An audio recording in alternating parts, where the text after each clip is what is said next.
India today has been able to uncover 3 super luxury flats owned by besieged liquor baron Vijay Mallya in New York's iconic Trump Plaza. Now, what raises serious questions is that Vijay Mallya failed to disclose the ownership of these 3 apartments in successive annual affidavits which he filed as a member of parliament.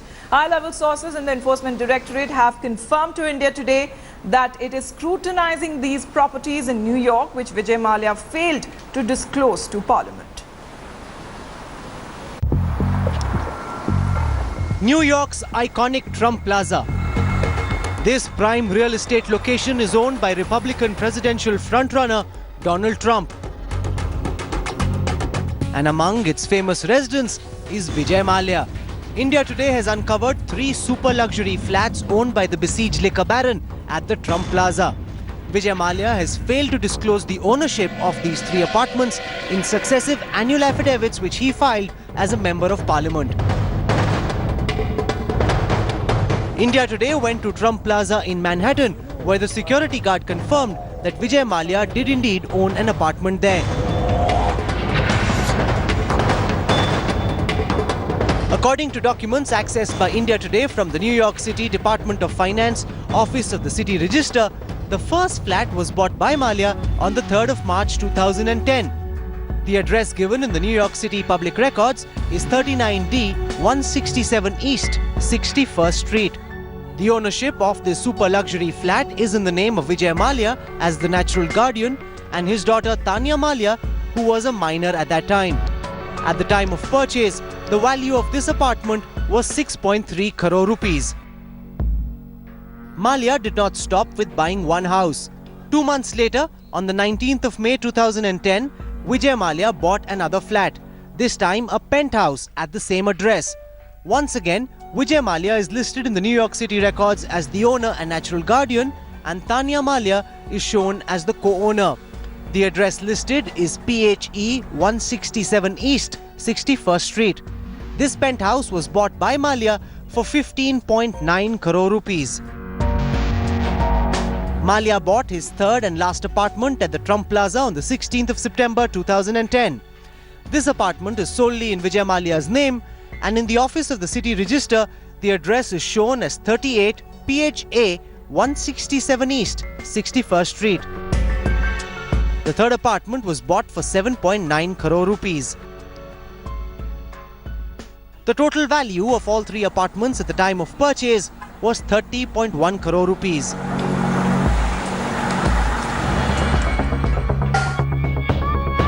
The details of these 3 apartments are missing from Mallya's affidavit that he submitted on the 4th of June 2010 when he was elected a Rajya Sabha MP. As required by the Rajya Sabha, Mallya updated this affidavit every year, with the most recent affidavit being submitted in 2014. In these affidavits, Vijay Mallya has supposedly laid out all the movable and immovable assets owned by him. Mallya has listed his stake in United Breweries, Kingfisher Airlines, United Spirits, McDowell Holdings and a whole host of other investments valued at 591 crore rupees. Mallya has also listed the value of the various estates owned by him, which totals to 14 crore rupees. However, in the column where Mallya was required to disclose the houses and apartments owned by him and his dependents, Mallya has written nil. India Today sent multiple emails to Vijay Mallya and his official spokesperson. After 3 days of constant follow-ups, the only response we got was no comments. Highly placed Enforcement Directorate sources have told India Today that they are taking a close look at the foreign assets owned by Mallya and are investigating why he failed to disclose the apartments he owned in New York's Manhattan.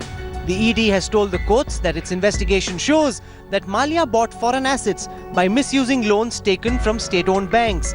However, that is a charge the ED will need to prove in a court of law. What cannot be disputed though is that Mallya owns foreign assets which he failed to disclose as an MP. With Vishwas Kumar, this is Rahul Kamal reporting for the India Today Special Investigation Team.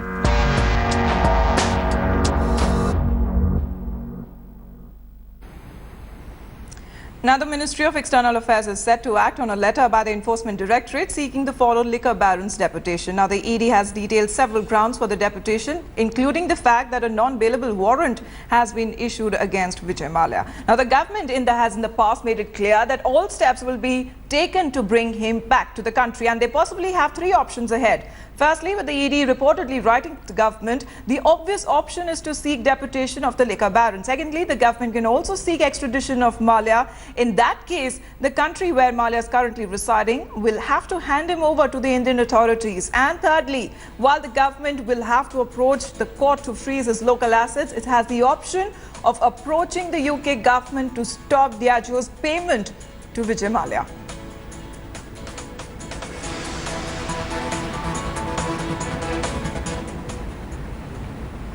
Now, in a fresh turn of events, Vijay Mallya has filed an affidavit in the Supreme Court saying banks have no right over information over his overseas assets. Now, in that affidavit that has been filed in the country's top court, the legal liquor baron has said that he is a non-resident Indian, he's an NRI, and he's not obliged to disclose his overseas assets. He sought for file details of assets in a sealed cover. Meanwhile, he said in his affidavit that his 3 children and a wife are US citizens and they need not disclose their assets.